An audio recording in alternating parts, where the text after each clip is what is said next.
Hello again, everyone. Welcome to the Rotten Horror Picture Show podcast, the horror movie podcast, where we talk about films off of the Rotten Tomatoes 200 Best Horror Movies of All Time list.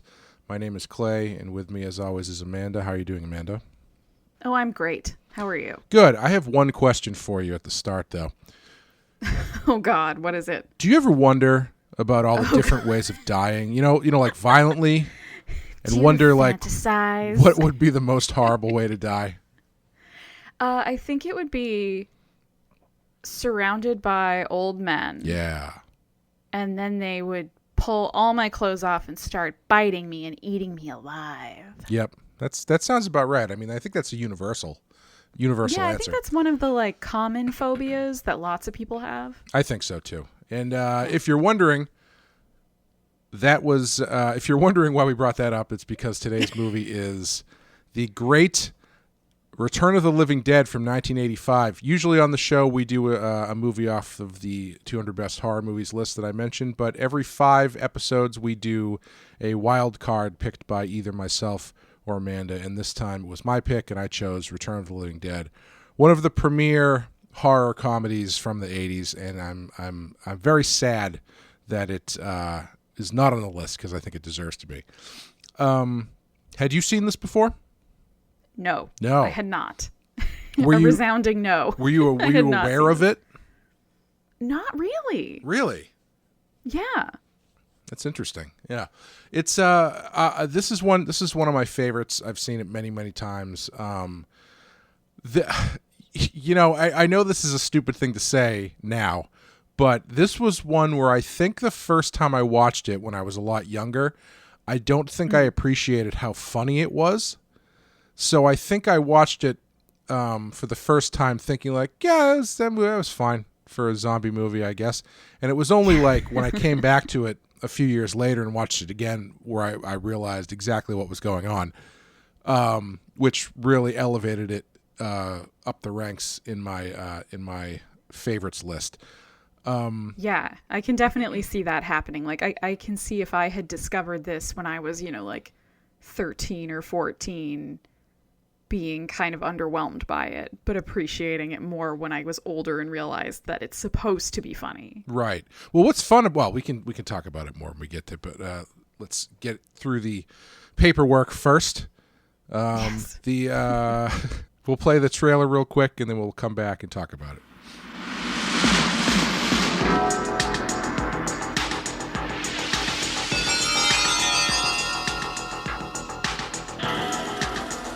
In the dark of the night, something strange is going on.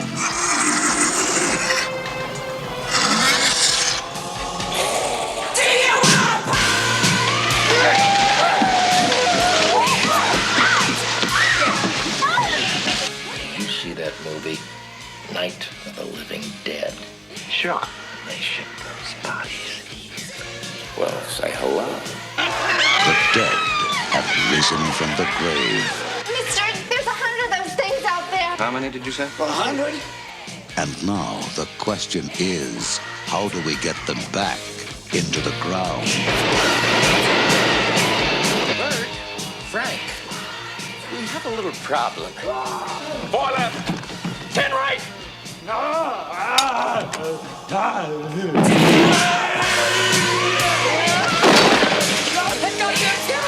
It's all over everything! Stupid asshole! Watch your tongue, boy, if you like this job! Like this job! Brain!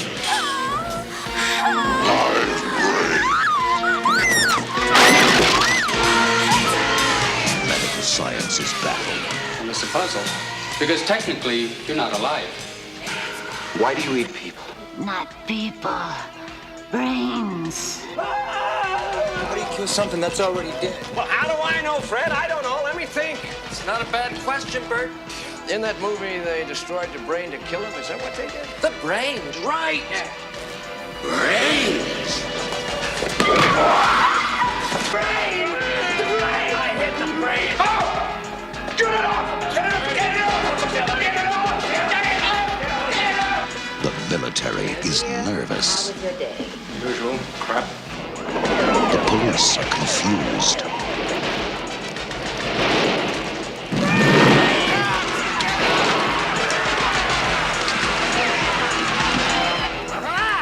Send more cops. It worked in the movie! Well, it ain't working now. Read the movie line!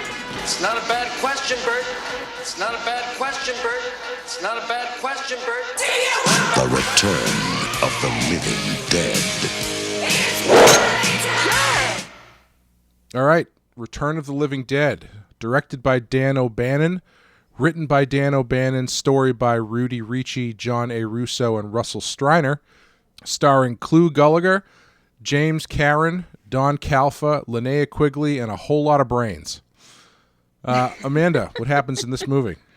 Well, Clay, when foreman Frank shows new employee Freddy a secret military experiment in a supply warehouse, the two klutzes accidentally release a gas that reanimates corpses into flesh-eating zombies.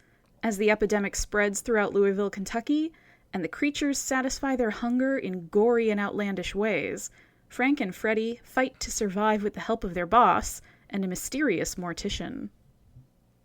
Yeah. Yeah. So some things you will find in this movie include rabid weasels, Indian skeleton farms, Real thing. a bald merkin, Gotta have it.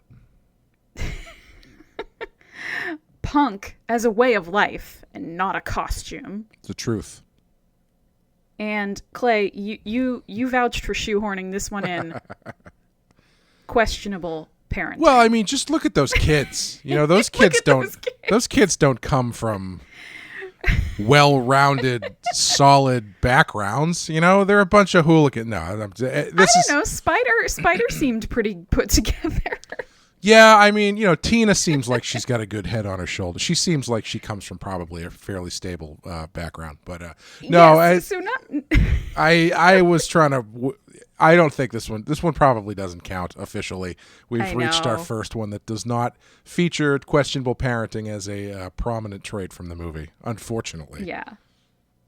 No, I think we have to let it go on this one. What's even Sorry, the point? Clay. What's even the point anymore? We can't rename this questionable parenting the podcast. Yeah.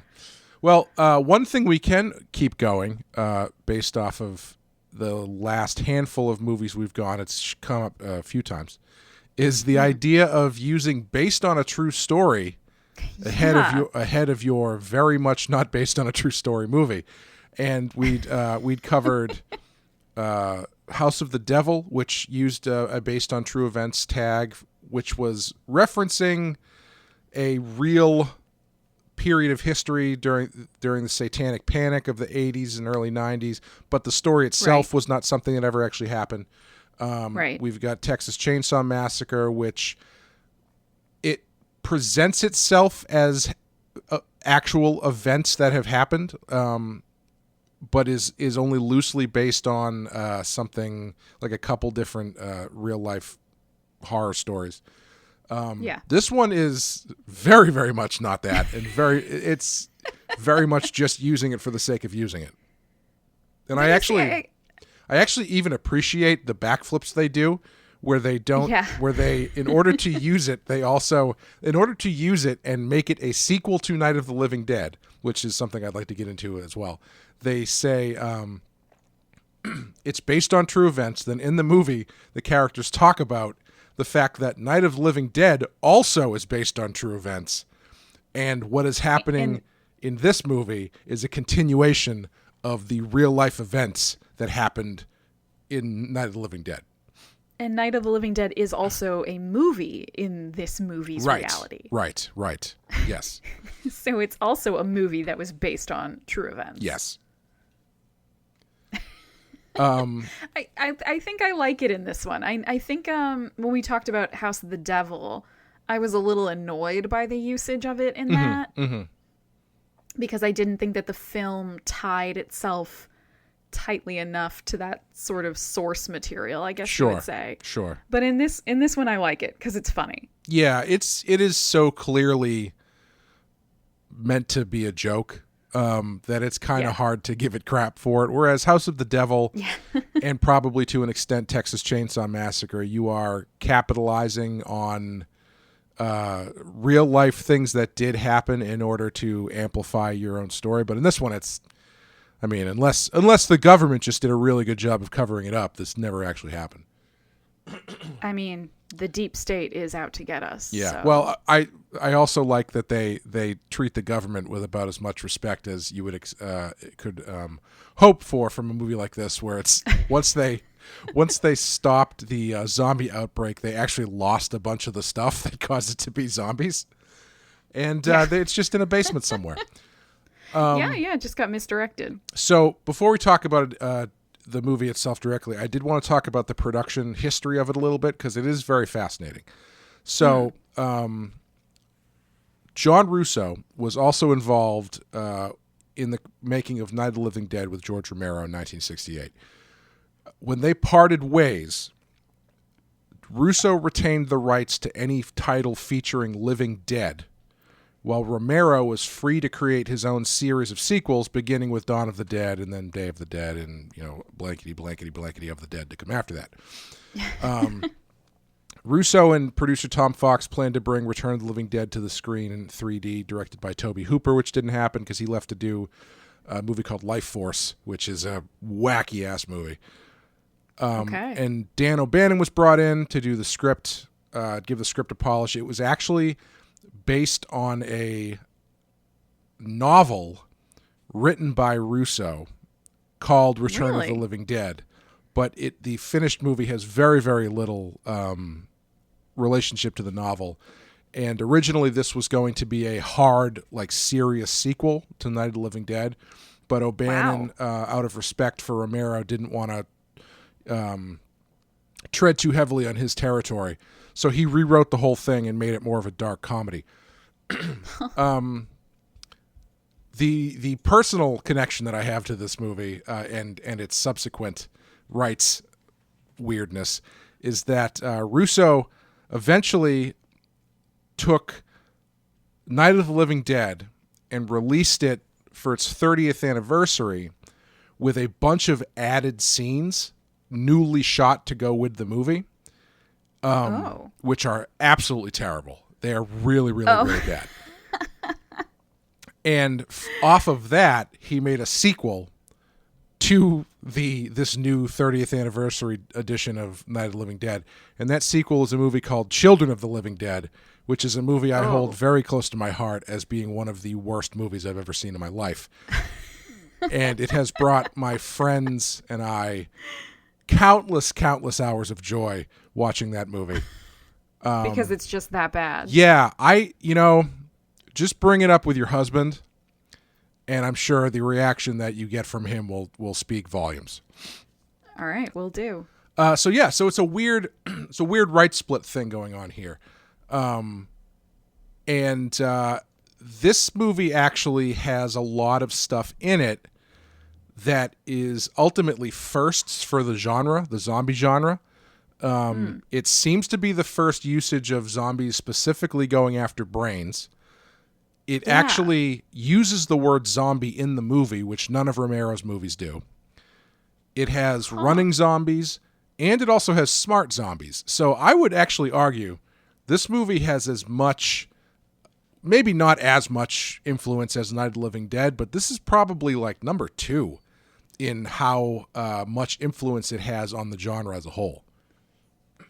Yeah, that's interesting, because I definitely, I think when we watched it and we were chatting, I picked up on the fact that I think this is the first or maybe the earliest zombie movie that I knew of that was very brain centric. Mm-hmm, yes. Where it was that specific, they're, moaning and groaning and actually saying brains, which becomes such a zombie stereotype. But I actually, when I thought about it, had a hard time thinking of another zombie movie I have ever seen that actually does that. Right. Yeah. It's this and the zombie episode of The Simpsons from the Treehouse of Horror, which is actually, the zombies in that episode of The Simpsons are very close to this, where they talk and they want brains, and they come from all different generations of dead people. Yeah. There's that, and then there's you watched Community, right? Oh yeah, definitely. Yeah, there's that Halloween episode of Community where they have the Halloween dance. And yes, the like yes. gas or the government rations or something get handed out as catering, and they all become brain-eating zombies. Right, yeah. So yeah, this movie has a lot of influence, I think, on the horror genre, and it's well known, but I think it's probably not as well known as it deserves to be. They're actually it didn't exist on home video until someone named Mike Allred, who may or may not be the comic book creator Mike Allred, I'm not sure, created a web page and essentially started a campaign to get it released on DVD. So maybe it did exist on VHS, but it didn't exist on DVD. And Wow. he actually had to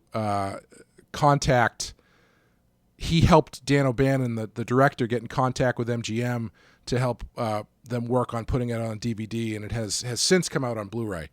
But it's this a bit of a forgotten gem, and I really love introducing this movie to people when I get the chance because I think it's so much fun.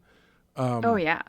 It's such a product of the 80s in its music and its the whole style of it, the humor. This was the heyday of the horror comedy. This was a great year for horror comedy, actually. This was the same year Re-Animator came out. And it's actually very similar tonally to Re-Animator, I think. And it even has kind of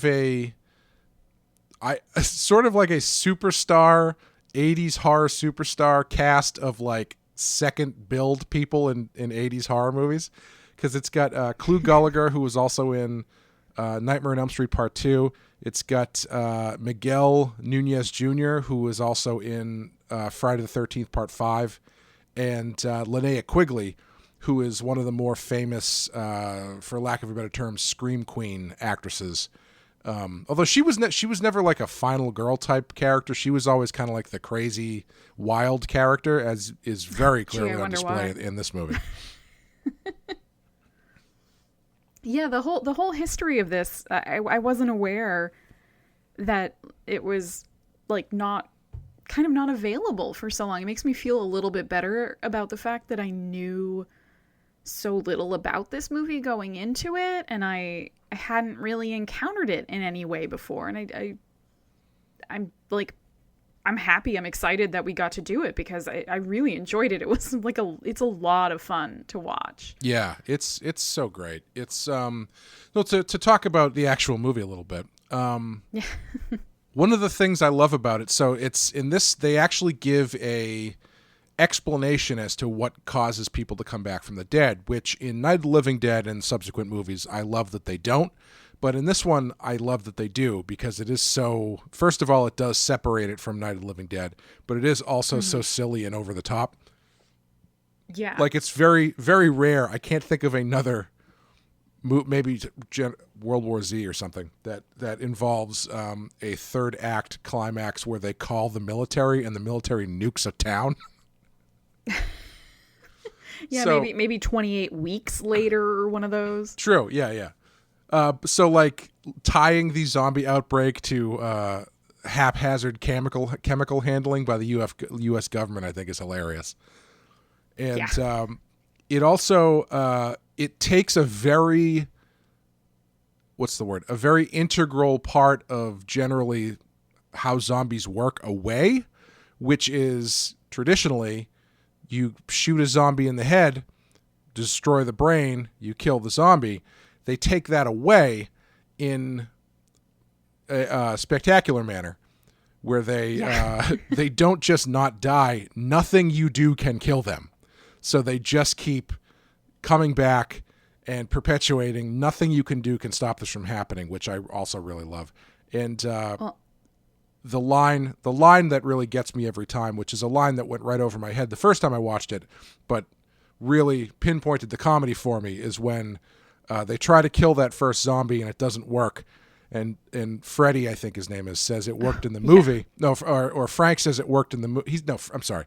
Freddy says it worked in the movie. Then Frank says, well, it didn't work here. And then Freddy says, you mean the movie lied? Yeah. Which kind of sums it all up, the humor for me. That is such a great exchange and such a great moment. And I really like the I like kind of the switcheroo that this movie does, where it starts with the living, like the humans thinking, oh yeah, go after the brain, target the brain, and then it swaps for then the zombies are the ones going after their brains. Right. Yes. Yeah. And I love that. Like, I just think that's such a clever way of like, just kind of like flipping the script on everybody. It's like, has a lot of irony to it. Yeah. And I also really love how they have let's just say human characters. For simplicity's sake.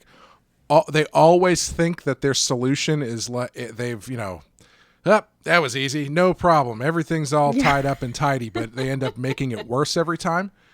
And this has that Evil Dead thing that I've talked about before, where the ball starts rolling and it never stops rolling. It doesn't. Yeah, the escalation continues. Yeah, it never. It's not. There's no limit to how far this thing spreads. The zombies just keep coming. It feels overwhelming in a way that sometimes these movies don't, because they can only, it's like, we've got 12 people to work with in a farmhouse in the middle of nowhere. We don't really get the sense that this is spreading far and wide. But they managed to keep the ball rolling, and just it gets more ridiculous and more ridiculous and more intense and more intense. And I really appreciate this movie quite a bit, and how they kind of take the zombie thing and turn it on its head. Yeah, it's definitely really fun. And when you finally get to see the tar zombie, yes, that comes out of the canister, he's so good. Like, he's just so gross looking and creepy, and the way that actor who is like dressed as him, the way he moves and the eyes, it's so great. Yeah, as we were watching it last night, I did say, this movie doesn't have as much gore as I remember in it. And I was thinking in terms of other movies of this era, which have a lot more visceral special effects of, like, limbs being torn off or torsos being, the Tom Savini type stuff, where you're just really getting like gore and viscera thrown all over the place. Intestines everywhere. And while this movie does have that, like, there's there are moments. There are moments, and they are moments used very well, whether it's the tar man biting into Suicide's head there. Suicide's head. The scene later on, which I don't think I ever really appreciated. I don't think I've watched this movie on a big screen. The last time I watched it was probably on a small TV in my basement, so I don't know if I really picked up on all the details. But the scene where the zombie climbs into the ambulance and says, "Send more paramedics," before he does that, he's sitting on the ground in the rain with his face just like in a dude's head, just chowing down on his brain, which is awesome. I've never seen that in a zombie movie before, that level of just like getting in there. Yeah, and just kind of like sitting there. Like, there's no quick cut. There's no like sudden movement. It's just him like sitting there like somebody would be eating a bowl of cereal. Yeah, exactly. Yeah. It's like he's just eating a brain. He's got a bread bowl of clam chowder and he just got to the bread part. But yeah, it doesn't have all of the zombie like attack sequences are very bloodless for the most part. There's a couple, it's mostly, they had like one effect where they had like a really good bite into the head effect. But any other time people get overrun, there's no ripping and tearing. There's no, biting down on people's arms and then pulling the arm off. They saved their special effects for more unique things, whether it's the tar zombie, which is fantastic, or the emaciated torso zombie that they pull in and talk to, which is the torso woman. Yeah, that stuff is great. It's so, they found a way to make, quote unquote, another zombie movie, but really, really make it unique. Yeah, and it's interesting when you compare this to the other horror comedy movie we've talked about with zombies, Dead Alive. Sure. Because if you look at these two next to each other, in terms of like the the overall genre and the general concept, they're pretty similar. Yes, yeah, definitely. Yeah. But in execution, they're very different. Like, Dead Alive plays, I think, a little more with the humor, like a little more overtly with the humor. Like, there's more kind of like slapstick. Yeah. And then this one's definitely more tongue-in-cheek than than Dead Alive is. Dead Alive is pretty broad. This one you kind of have to pay attention to see what's going on. Yeah, and I think that's interesting, and I think that makes me like this one more. And I think the usage of gore in the two of them is really fascinating because they both work, but one chooses to go way, way, way over the top with the gore, and this one chooses to kind of, like, piece it out in very specific moments and not just kind of, like, use it willy-nilly, but, like, have really specific times where it's gory and then times where it's not really focused on that. Yeah, they definitely pick and choose their spots in this movie, which I really appreciate. Because I think you very easily could have, if you just decide, if they didn't put that much thought into, I guess, telling a different story, essentially, you could have had great gore special effects by the top guys in the business, but it might not have stood out as much because it would just feel like another intestine fest, Yeah. Where I think that's not to say Dead Alive is not inventive in its excess, because it very much it definitely is. Yeah. But I think this movie in particular, given the time it was made, given the how popular the genre was, horror in general, and how many great special effects guys they had working at the time, you could have easily run into the problem of this just kind of falling between the cracks as just it's another horror movie. But they definitely found a way to rise above. And one of the things that I also think is really funny that I don't think I ever really appreciated before is if we want to talk about the characters in this movie. This came out in 1985, right in the pocket of the 80s horror boom. You've already got, I think, 4, possibly 5 Friday the 13th movies at this point. Nightmare on Elm Street is out. They've done at least 3 Halloweens. Wow. There's a whole glut of other slasher movies thanks to the Friday the 13th boom. And they're all geared towards teenagers. The characters are always teenagers. The heroines are always teenagers. The heroes, ostensibly the heroes in this movie, are 2 middle-aged guys. Yes. And really bucking two middle-aged guys named Bert and Ernie. And in a way that really bucks the stereotype, the other guy who you could argue is a hero in this movie is the one black guy in the movie. Yeah. He's very smart. He thinks through things. Like, there are multiple scenes where you've got that character whose name I can't remember at the moment. I'll have to look it up. I believe very quick. his name was Spider. Spider. You're so good with the character names. You've got Spider and Spider, Bert, and Ernie. Spider, Bert, and Ernie, just like very calmly sitting around, practically talking about what their actual options are and the pros and cons of each of them, and they're actually coming up with a plan. Them. Yeah.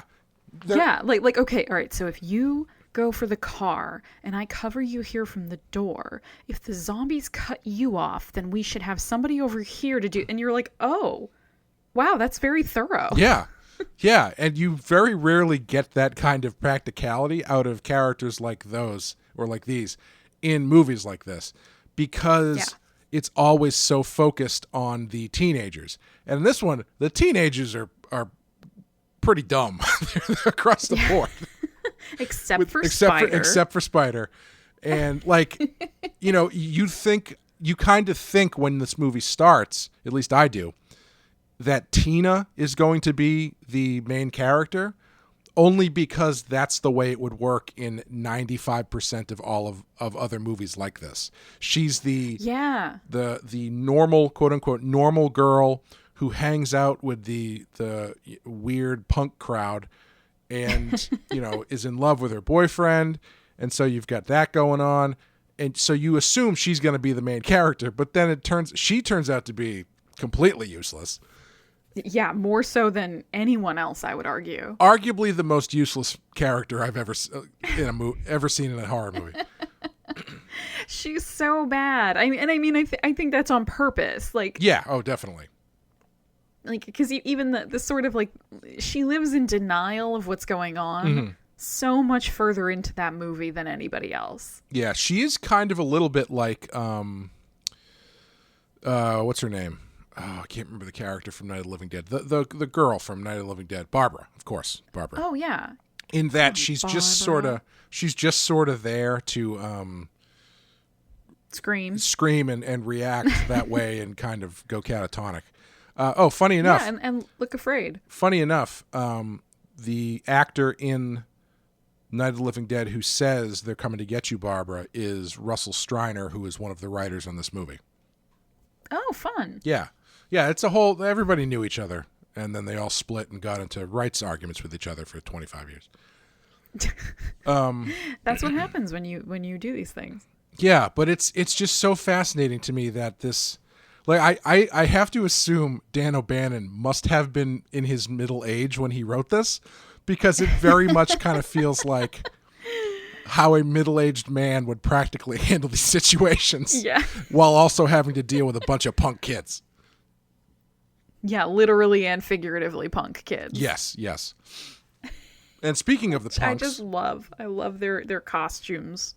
Oh, the punks are great. They are so... each one of them is so unique, and they each have their thing that they're into, and they're just hilarious. They have such... all of their lines are quotable and memorable, whether it's... talking about the worst way to die, or punk.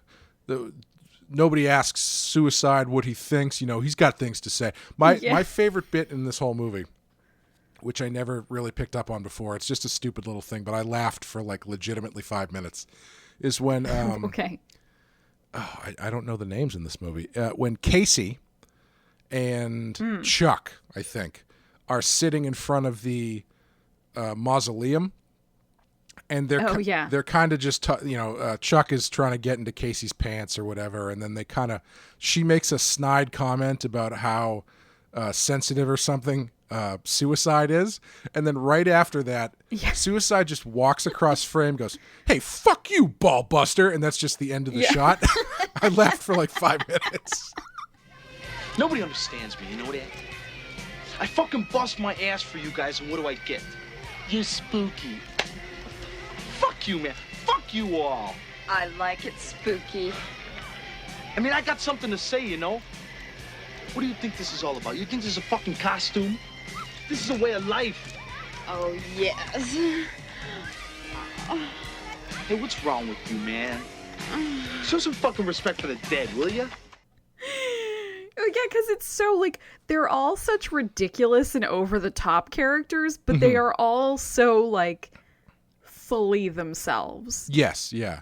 Like, you know who and what those characters are pretty quickly, and they just lean way into them, and it's just like, yep, that's perfectly in character for Suicide. Yeah. Who we know nothing about, really. Yeah. But it's just, like, a perfect moment from him. He's such a great design. He's got, like, the paperclip thing going from his ear to his nose, and a big X shaved into the back of his head. It's great. And the matching X on the back of his jacket. Yeah, it's excellent.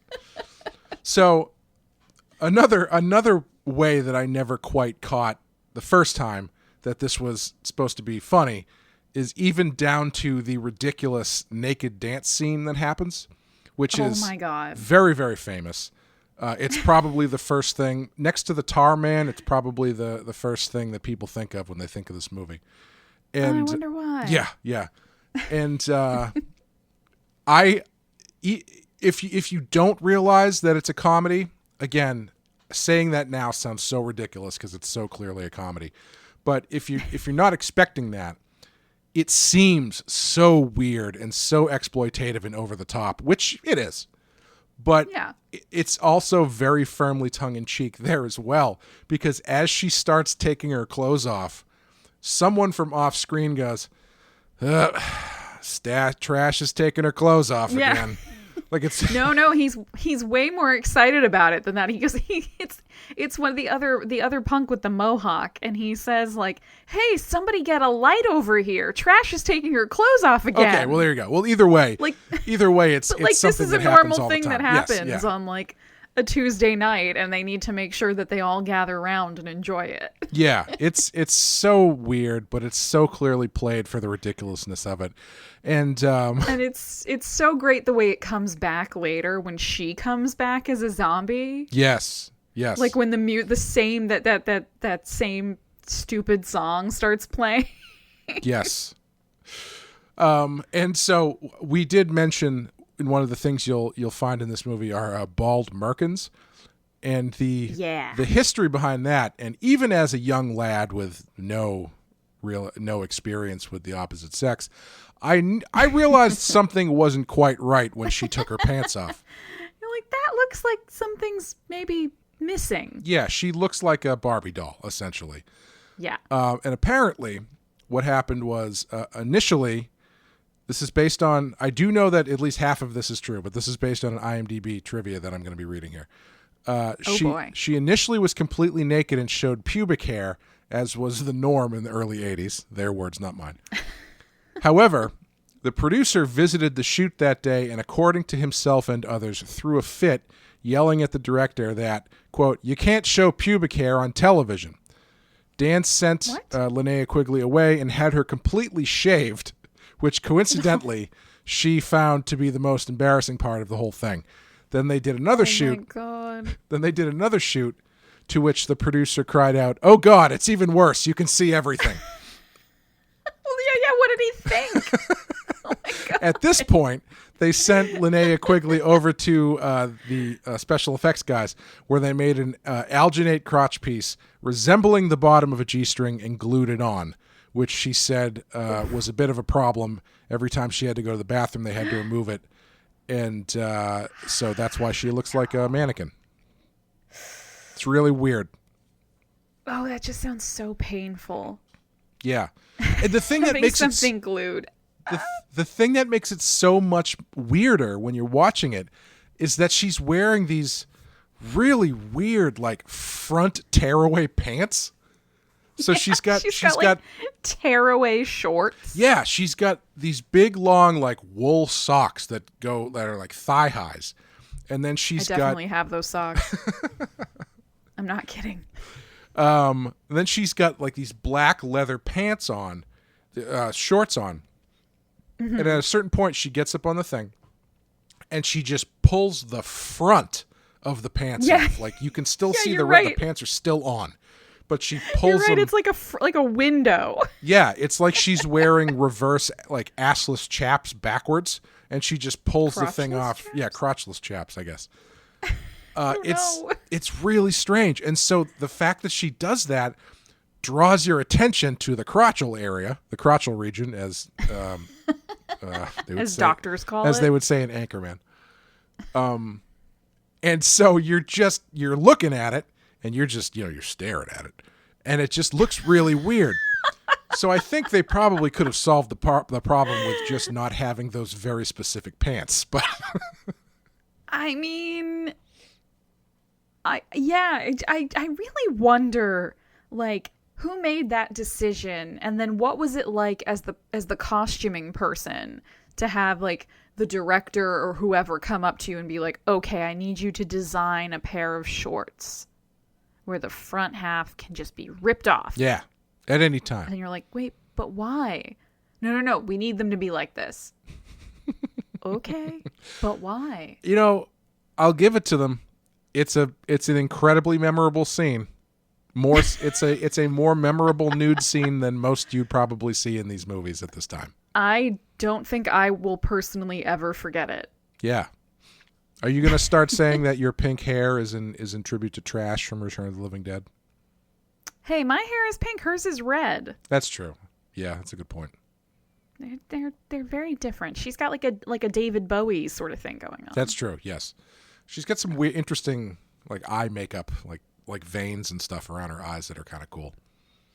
Yeah, and I feel so bad for her after that point when the rain starts and she's just like, will someone give me a jacket, please? Like, that's when I think she becomes the most like, for the rest of the movie, she's either completely psychotic or completely psychotic. Like, either she's crazy and alive or she's a brain-eating zombie. Yeah. But there's that brief moment in between the two where she is just like, it's wet and it's cold and I hate this. Will someone please give me a goddamn coat? Yeah. And I do wonder if she was meant to be, I mean, I guess she is kind of, after she gets, for lack of a better term, gets turned into a zombie, even though they don't really do that, which I did want to talk about as well. Yeah. She dies the way that she always feared she'd die, by having a bunch of zombies, or I guess zombies count as old men, swarm her and then they're kind of genderless her. At that point. That's true. Yeah, they're just sort of like gray blobs. I guess drown her. But as I was saying, there's no visceral like biting and tearing when people die in this movie generally. So she's you don't really ever see her again until she comes up out of the mud very elegantly like this, sexy zombie monster. And I was wondering if maybe she was supposed to have more screen time because of the way she comes back, and also because they've done a very specific makeup job on her face specifically. Yeah. Where they give her these scenes where the cops are hanging out outside and she comes traipsing out of the fog in the tunnel and stuff, and they get the music playing and it's like very kind of cool and sexy monster scene. And they also have this weird like elongated jaw thing that they put on her. So every time she goes to bite somebody, she's wearing this like giant mouth. I'm not really sure why, other than to make it look like her mouth opens larger to bite this guy. But my point is, they seem to do a lot of makeup and design work for her specifically that I was kind of wondering maybe she was meant to be a little bit more focal or something. I'm not sure. Yeah, I had the same exact thought, like, because this was my first time seeing this movie, and I was surprised she didn't almost end up as more of like a final boss kind of thing. Right, like she feels like almost like she's going to end up like the leader of the zombies or something. The Gozer the Destroyer, if you will. Exactly. Yeah, she does look a lot like Gozer, actually. But yeah, that I was definitely expecting something more of that, or that she and the Tar Man were gonna like hook up. I had no idea. Would this movie have been better if she and the Tar Man just like right in the camera started making out and dry humping? Well, I guess goo humping each other. I feel like then this movie would be dead alive. Yeah, that's true. Yes, it would be. That's very accurate. And we don't need another zombie baby scene, I don't think. No, we've had enough of those. Yeah, I did. One thing I did want to mention is I do think it's interesting how they managed to still do the oh no, I'm turning into a zombie plot thread without the idea that, oh, if you get bitten, you turn into a zombie. Because right. I liked that too, because it left them kind of. It made more sense that they would keep Frank and Freddy around as long as they did, because nobody really knew. It was like, oh, they breathed in this stuff. They must be poisoned. They must be dying. Like, we need to help them. There's not really that, like, you were bitten by a zombie, obviously you're going to become a zombie. Yeah, and they don't have to do that thing where, someone's been bitten, but they're hiding it and blah, blah, blah, blah, blah.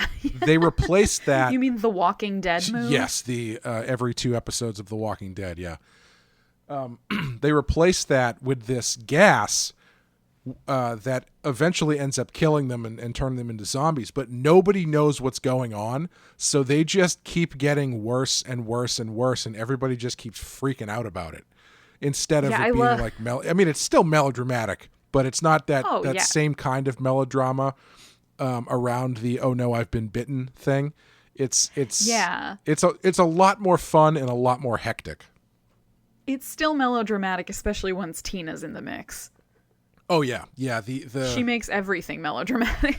Yeah, once Freddy turns into a zombie, I think Freddy turning into a zombie is a great sequence.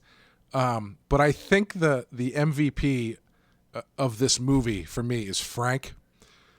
Yeah. He is so committed to this movie. Mm-hmm. He just swings for the fence with every single thing he does. And that scene at the end where he, realizing he's about to turn into a zombie, files himself away into the crematorium is just brilliant. It's so good. I like the moment pretty soon before that when they've shut up Frank and Freddy in the chapel, and Tina won't. Mm-hmm. Tina was going to stay with them because she won't leave Freddy. And then Freddy finally is like, I know what I need. I need your brains, and starts like attacking her, and there's all the commotion, and they rush in to save Tina, and they're fighting with Freddy. And in the background, you just see Frank kind of like, what? Yeah. Whoop, and just like just sneak out the door behind them while they're all fighting. Yep. I just loved that. Like the look on his face is so fun. Yeah. Yeah, he's great. He's so, the way that he starts to break down like emotionally as everything's happening is so good. The weird wailing that he starts to do at certain points is great. Yeah. He's just excellent. He's also like, he's weirdly like endearing in a way that I feel like most of the other characters are not. Yeah. Like, yeah. He clearly he's kind of a fuck up and kind of a goofball, but like Freddy is his nephew, and he's gotten his nephew this job, and he's clearly excited that they're going to be working together, and he's excited to show him the ropes. And then at the beginning, that same sort of beginning sequence, his wife calls, and he has this very like sweet conversation with his wife, which then ties in at the end when he decides to immolate himself. Yeah. He like looks at, he puts his wedding ring somewhere, and it's just sort of like, oh man. Yeah, he is Frank. He is definitely, again, one of the middle-aged men is the most has the most pathos in the whole movie. Like you don't really care about Freddy and Tina. They're just sort of a means to an end of fun zombie stuff. But Frank, right, Casey and Chuck. Yeah. But Frank or Trash and Suicide. But Frank is really you kind of feel for him. He's very empathetic. Yeah, because he feels like, I think of all the characters, like he and Bert, they sort of feel like your friend's dad. Right. Or your neighbor, or like we've all known those guys in our lives. Yeah. I feel like that's a really good way to describe this movie. Is how do you think your dad would react in a zombie situation? Watch this movie and you'll probably find out. Yeah, and it'll probably give you a pretty good idea if you have a dad who's a white dude who has lived at least part of his life in suburbia. Yeah. That's what I love about Bert. That's his approach to everything is like, what? That's ridiculous. All right, it's actually happening. All right, well, let's deal with it practically. Like even after when they cut the body up and then they bring it over to Ernie's crematorium there, and they're telling Ernie what's going on. Ernie's like, you really shouldn't have cut the body up. That was like the worst thing you could have done. And Bert says, I like it. Bert just goes, well, I mean, I did what I did. There's nothing I can do about it now. So what do we do next?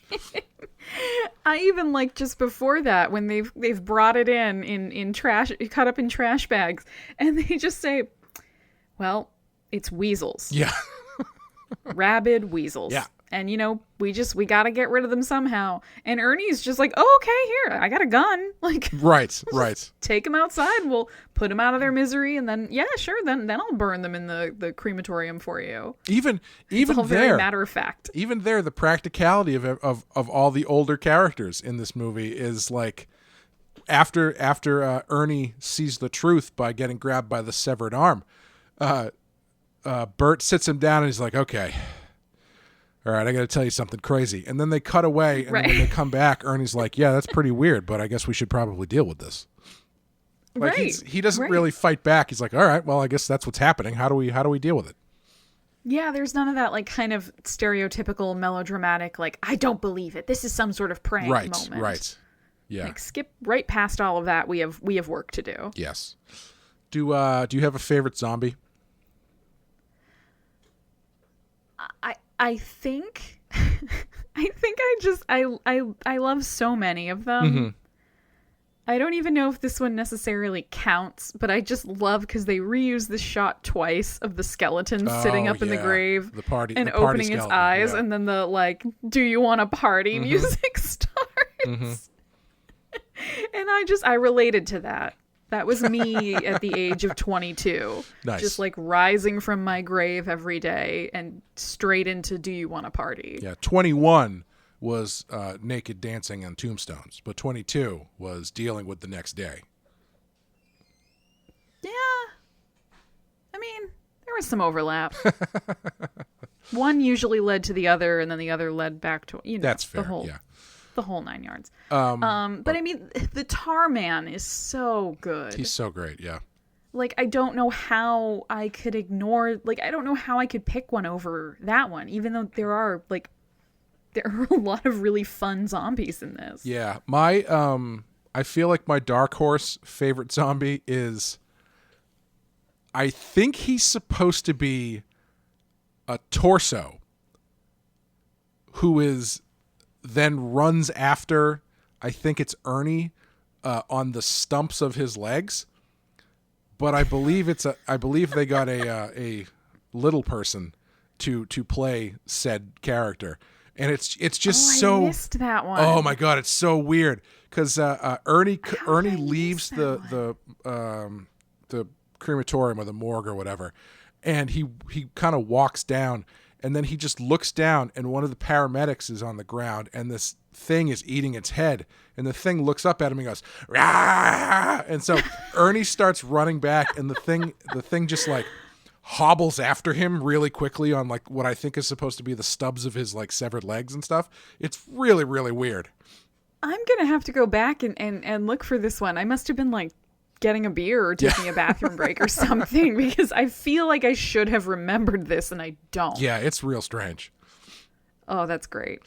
Can I just I have to, we've mentioned Ernie. We haven't really addressed the SS Nazi elephant in the room. Yes. I never picked up on this because it's not quite like also another analog to Dead Alive, where there is a secret zombie. Sorry, secret Nazi. Secret zombie too, kinda. Yeah. But I always took, when the fact that he has the German Luger pistol, I thought, okay, all right, yeah, he's probably supposed to be at least maybe not a Nazi himself, but maybe one of those people who is just into that stuff just to make him a little bit weird. But yeah, apparently he is both named after a real Nazi and intentionally supposed to be a secret Nazi on the run. Yeah, so he's Ernie Kaltenbrunner, and the real life person is Ernst Kaltenbrunner, who was a high-ranking Austrian SS official, and did all sorts of really horrible shit, which kind of like, I didn't know that when I watched this movie. I just knew it like this afternoon looking at stuff. Yeah. And was sort of like, well, shit, I was really rooting for him. Well, that's what's weird about it. I feel like maybe should I have been rooting for the zombies? Like, is the social commentary in this that like we all secretly suck and should just let the zombies end us?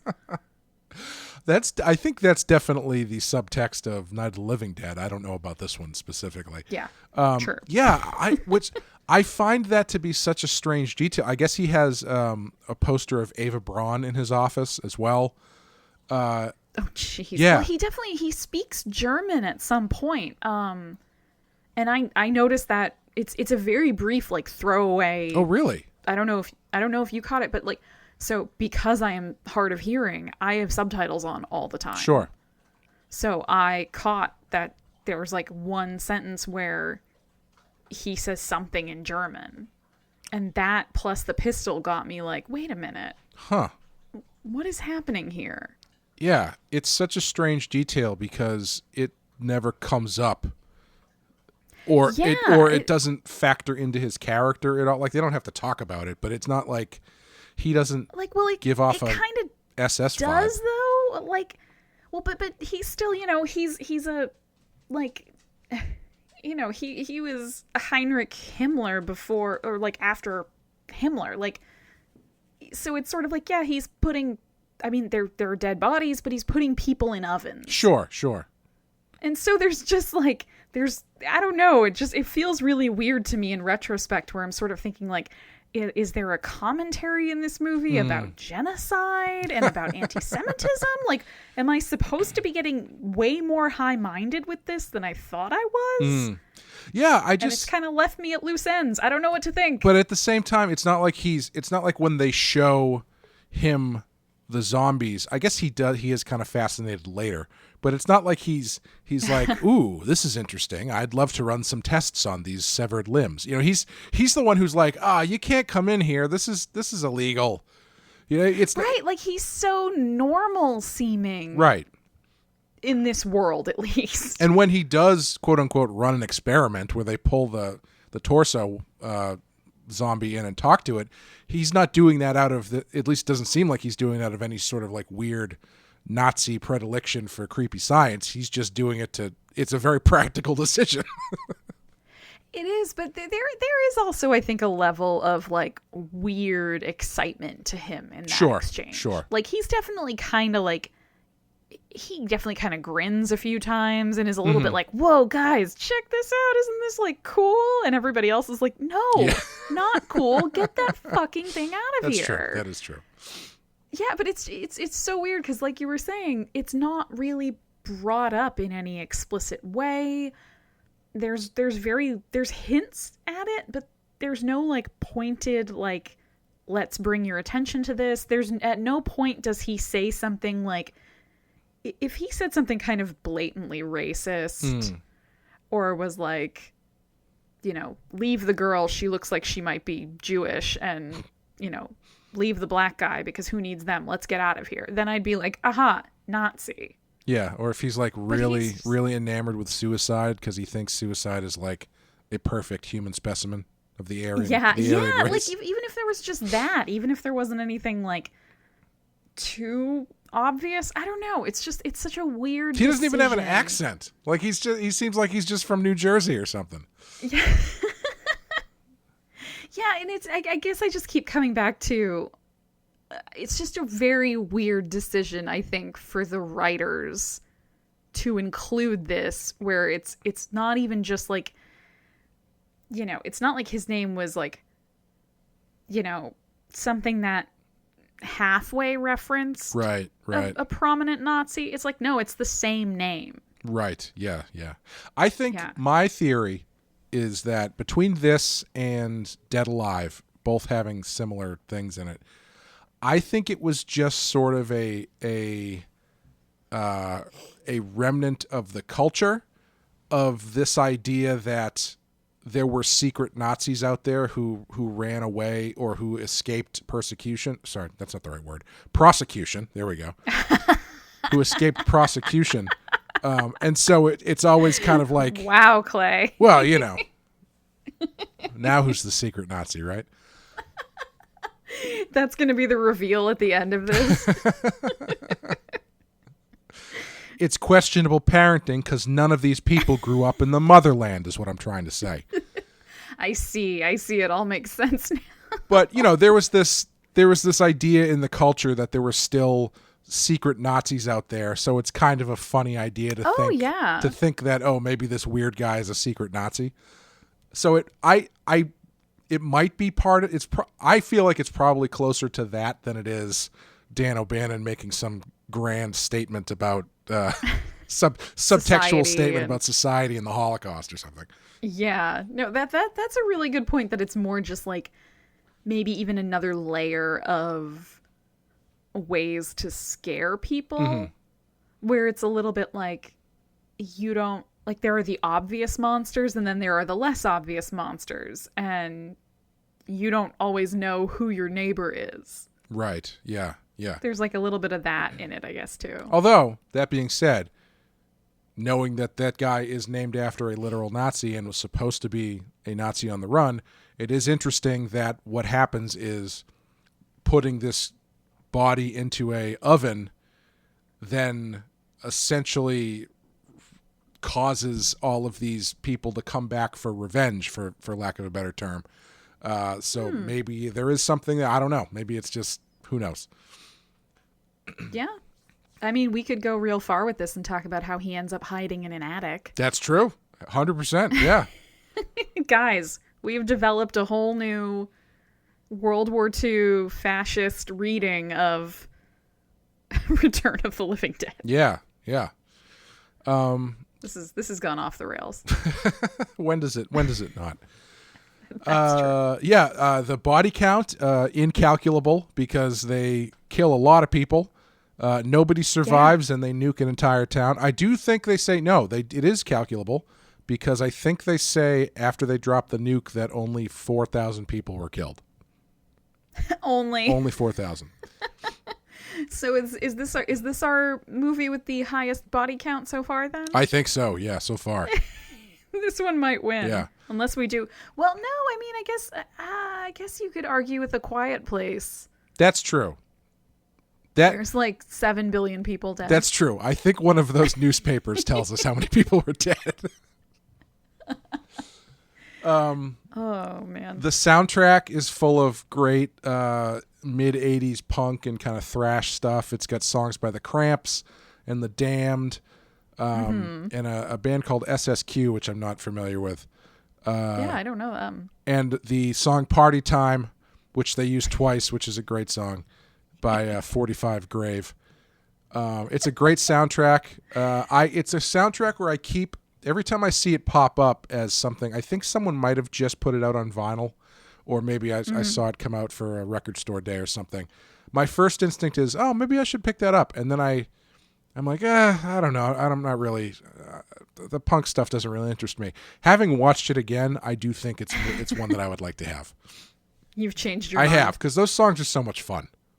They are, and I feel like coupling them with your memories of this movie. Yeah. It's just gonna lift, like putting on a record of this soundtrack is just gonna like lift your mood immediately. Yeah, I think so. Because it's so ridiculous. But unless you have something else you want to talk about, I think we've covered pretty much all of this movie.